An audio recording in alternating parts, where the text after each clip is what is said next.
श्री स्वामी समर्थ. तुमचं आमच्या चॅनेलवर पुन्हा एकदा खूप खूप स्वागत आहे. आपण स्वामींची सेवा भक्तीने मनापासून केली तर आपल्याला जे हवं ते स्वामी नक्की देतात. हेच बघा ना, एखादी गोष्ट आपल्या मनासारखी झाली नाही तर आपला हिरमोड होतो, पण स्वामी भक्ती वाया जात नाही हे लक्षात ठेव. ज्याचे फळ उचित मिळणारच. आपण केलेले साधनेची, नामस्मरणाची, प्रदक्षिणा, प्रसाद जे काय कराल त्याची प्रचिती महाराजांना द्यावीच लागते. कारण प्रचिती विना भक्ती नाही, पण ती प्रचिती कधी द्यायची ते मात्र त्यांनी ठरवायचं असतं. महाराज, मी इतका जप केला पण आयुष्यात काहीच फरक पडला नाही, हा विचार करणं अयोग्य होईल. त्यांनी तुमच्याकडून जप करून घेतला हे लक्षात घ्या. जितका वेळ जप केला तितका वेळ मन शांत राहील. एका जागेवर बसायची सवय लागली तितका वेळ सोशल मीडिया, उन्हाळ्या थांबल्या, लोकांच्या आयुष्यातील ढवळाढवळ कमी झाली. म्हणजे बघा, नामस्मरणाने कितीतरी गोष्टी साध्य झाल्या.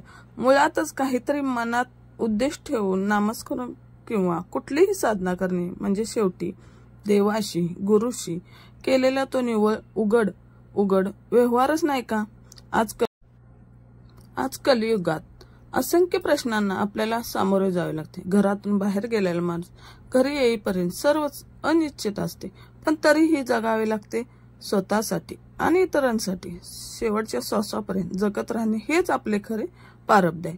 पण हे जगणे असे जगावे की इतरांसाठी प्रेरणा देणारे असावे. स्वामींना तुम्ही काय अर्पण करता हे महत्वाचे नाही, तर ऐका स्वामी भक्ताचा एका अनुभव. कशाचीही अपेक्षा न धरता नामस्मरण करत राहा आणि बघा, महाराज ओंजळ भरून वाहत इतके सुख देतील. त्यांना माहित आहे तुम्हाला कधी काय द्यायचे. ते 2 माळा केल्या की लगेच गोष्टी घडायला. ते काय टीव्हीचे बटन नाही आणि अल्लादीनचा दिवा सुद्धा नाही. गेल्या कित्येक जन्माची पापे धुण्यासाठी तुम्ही करत असलेले नामस्मरण आधी खर्ची होते, मग आत्ताच्या जन्माचा हिशोब समोर येतो. म्हणून उपासनेचे मर्म समजून घ्या, करत राहा बस. ते मोजू नका, त्याचा उल्लेख सुद्धा करू नका. मी हे केले, मी ते करणार आहे, कशासाठी सांगायचे? मोठेपणा मिरवायला? विचारा हे प्रश्न स्वतःच्या मनाला. महाराज आणि तुमच्यात टेलिपॅथी आहे. तुम्ही काय करता ते त्यांना माहित आहे, इतरांना माहित होण्याची गरज काय? अशानेच आपण आपला अहंकार आपलाही न कळत फुलवतो. आपली कामे होत नाहीत, उलट शिक्षा म्हणून दुष्टचक्र आपल्या मागे लागते. अनुभव घेऊन बघा. आई आयुष्यभर आपल्या मुलांसाठी खस्ता खाते. ते लिहून नाही ठेवत आणि बोलून तर त्याहून नाही दाखवत. ती जे करते ते प्रेमाने, कुठलीही अपेक्षा न ठेवता. एखाद्या ज्योतिषाने एखाद्या स्त्रीला सांगितले की तुमचा हा मुलगा म्हातारपणी तुम्हाला बघणार नाही, तर ते ऐकल्यावर ती स्त्री लहान मुलांना तापाने फणफण ठेवून बाहेर निघून जाईल का? नाही ना, कारण तिचे प्रेम अपेक्षेविरहित असते. त्याचप्रमाणे महाराजांकडे काहीही मागू नका, पण आपले आयुष्य त्यांच्या चरणी सोपवा. मग बघा, इतका विश्वास ठेवून सेवा केली तर आयुष्य भरून जाईल आणि दुसरे काहीही मिळालं नाही तरी त्या गोष्टी मनुष्य उभा जन्म वेचतो तरी मिळत नाही. ती गोष्ट तुम्हाला मिळेल, ते म्हणजे समाधान आणि रात्रीची शांत झोप. आजकाल सगळीकडेच मध्यस्थ असतात, पण महाराजांनी आपल्याला सरळ संपर्क टेलिपॅथीचे, या हृदयाचे त्या हृदय. अहो बाप आहे तो आपला, त्यानेच जन्माला घातले आपल्याला. त्याला काही नको, 5 नारळाचे तोरण किंवा अजून काही. तो प्रेमाचा भुकेला आहे. तो भाव सच्चा हवा, त्यात भेसळ नको. मन शांत ठेवून अपेक्षाविरहित केलेला उपासना नक्की फळते. गुरुचरण लाभणे आणि त्याचे नाव आपल्या मुखी असणे हेच मुळी गेल्या अनेक जन्माच्या चांगल्या कर्माचे फळ आहे. आपण उपासनेच्या योग्य मार्गावर असताना आपोआप मागणे थांबते आणि मग जिथे जातो तिथे तू माझा सांगती अशी मनाची अवस्था होती. काही नको वाटते, मी माझे महाराज आणि माझे नामस्मरण.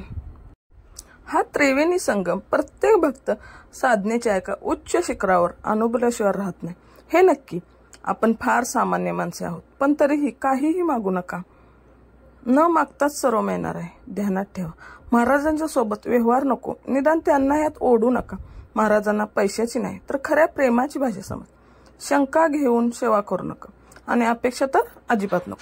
एका रात्रीच काहीच बदलणार नाही, पण बदल होईल हे नक्की. संयम म्हणजे उपासना आणि तो ठेवला तर आयुष्याचं सोने होईल. आपला संयम संपला आहे, त्यामुळे प्रत्येक गोष्ट चटकन नाही झाली की आपला संयम सुटतो.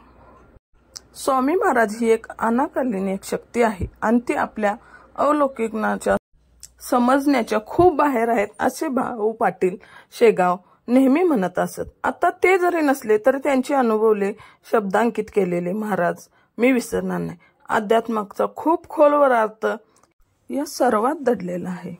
आपल्या मनात कुठलाही विचार यायच्या खूप आधीच तो महाराजांना समजलेला असतो, किंबहुना तो त्यांनीच दिलेला असतो. त्यामुळे उठसूट त्यांच्याकडे मागण्यासारखे काहीच उरत नाही. महाराज आपल्या जीवावर सखा आणि आपला अनमोल टेलिपत आहेत. त्यांचे स्थान आपल्या हृदयात आणि आपले त्यांचे असे जेव्हा होईल तो क्षण आपला सर्व इच्छापूर्तीचा असेल, यात शंका नाही. आई जशी आपल्या मनातील सर्व न सांगता ओळखते, अगदी तसेच महाराज आहेत आणि त्यातील संपूर्ण विश्वास श्रद्धा आपले जीवन समाधानाच्या शिखरावर नेऊन ठेवणार. हे त्रिवार सत्य आहे. महाराजांच्या सोबतीने जगायला शिका. कसली शंका हाव मागणे काहीही न करता त्यांच्यासोबत चालत राहा. इतके आपण करू शकतो. किंबहुना भक्ताने तेवढेच करणे त्यांना अपेक्षित आहे. यावरच मला त्यांची एक ओवी म्हणावीशी वाटते. जपा स्वामींचे नाम तरी होईल दुःख विसर, कृपेची ओस धरा सारा होईल संसार. एक वेळ असा येतो जेव्हा जगायचं सगळं डोलायचं लागतं, पण जिथे स्वामी नामाचा आधार असतो तिथे भीती नव्हती, तिथे अडथळे फिके वाटतात. रोज सकाळी केवळ 2 क्षण डोळे मिटा आणि शांतीपणे उच्चार अक्कलकोट स्वामी समर्थ स्वामी समर्थ. बघा मनात किती शांती लाभते. हेच नाम हीच भक्ती आपल्याला कृपेस पात्र करते आणि आयुष्याला एक अद्भुत दिशा मिळते. स्वामी समर्थ. जय जय स्वामी समर्थ. स्वामी महाराजांची कृपा तुमच्यावर सदैव राहो. अशाच नवनवीन कथेसाठी आणि माहितीसाठी आपल्या चॅनेलला नक्की सबस्क्राईब करा आणि व्हिडिओ आवडल्यास लाईक आणि शेअर नक्की करा. स्वामी महाराजांची कृपा तुमच्यावर सदैव राहो. श्री स्वामी समर्थ. जय जय स्वामी समर्थ.